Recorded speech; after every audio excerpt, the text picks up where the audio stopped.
It's time I make a formal apology for not posting this week, but I've been living my best life in Mykonos with Nars. We flew out on Tuesday morning, and obviously the flying is not my favourite part. Oh my god. I don't know if you guys can hear me, but the pilot was just talking to me.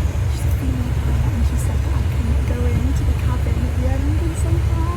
If you didn't quite catch that because of the aeroplane noise in the background, basically the pilot said I could come into the cockpit at the end because I told them that I was a nervous flyer. And something about that is just comforting. They were a really nice team. So overall, it was a good flight. Anyway, here is the room. Nars!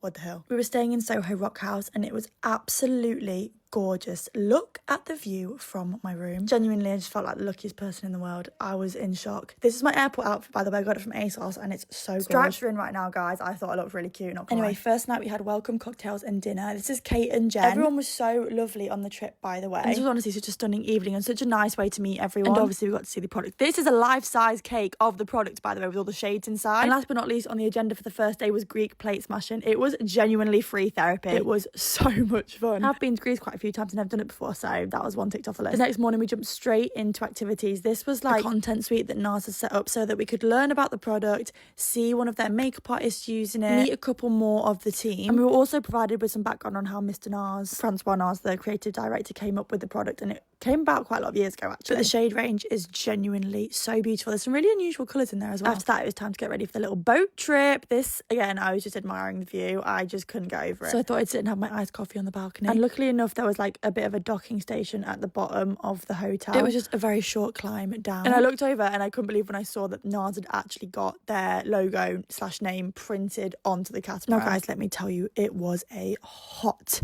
day. And usually Mykonos is quite windy, but we were so lucky because this day it was so still. Don't mind me, just in shock at my life. So I thought I'd make the most of my time on the boat, and I did obviously a little get ready with me. This is the shade Fierce, by the way, in the multiple, and I kind of wanted to just have a little sun-kissed moment. It's like my favourite makeup look ever. Then we got our first surprise of the day, which was this little private beach with all of the Nars floaties, beach chairs, towels. It was amazing. And while we were pulled up waiting to dock, a saxophonist came out on a speedboat and started serenading us. What's it called?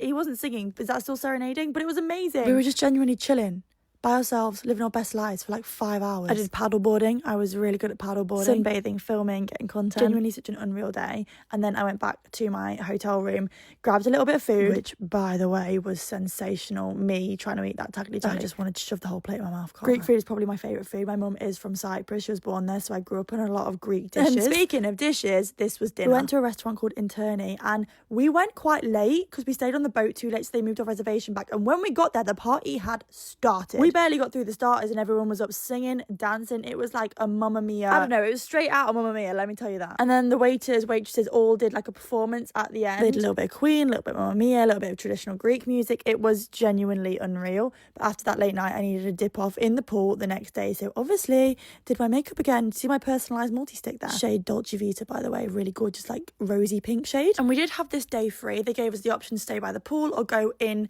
to town if we wanted to. So we chose to go down to Mykonos town, and they had these cars. They're called Mokes. I've never seen one before. They're like mini open Jeeps. And a driver just took us down. It was so windy though. I was so glad that I didn't do anything with my hair because it was all over the place. When I got in the Moke, my hair was wet, and you can see there by the time I got out, it was bone dry. It was such an effective way to do it without. We just had a little mooch around, got a coffee, and we were trying to find somewhere for lunch, and we stumbled across this place by accident. It was 10 out of 10.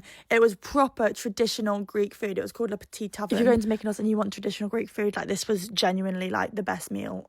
Oh, so and we're on to our final nights, ladies and gents. This was the look. I went for this like cowboy beachy vibe because that was the theme, was like beach club vibes, because we were going to Scorpio's, the sunset, by the way. Mwah. 10 out of 10. It came out for us on the last night. Food again was so good, but the atmosphere here was really fun. It was like kind of a little bit of like a nightclub. It was really, really busy, but we had a private sector for food. It was also Frishta's 25th birthday, so they brought out a cake and we sang to her at the end, and then it was time for home. I didn't want a super late night because I knew I was flying the next day and I didn't want to be too anxious. But look at the donuts. They left branded burger boxes with honey glazed donut balls in them. Oh my god, this just topped my night off. Our flight wasn't until the afternoon the next day, so we all went for lunch at another beach club. It's about a 30-minute drive away, and the food, again, unreal. Common theme for the trip was delicious food, and honestly just bloody good vibes. Apart from the plane home was not good vibes. The clouds were booking me out, and this is what I was trying to show you. There was like so many layers of cloud that I couldn't see anything underneath, and it really freaked me out. Can you see this plane? Spot the plane on the screen and comment where it is, and I'll like it was so funny. I was texting Tom throughout this, just being like, why are there so many clouds? Why are the clouds so thick as if today? Clouds aren't completely normal. And this is what I do sometimes, right? Sometimes I'll show you that I do my makeup to keep myself distracted, and then sometimes I actually just sit with my head pressed against glass watching out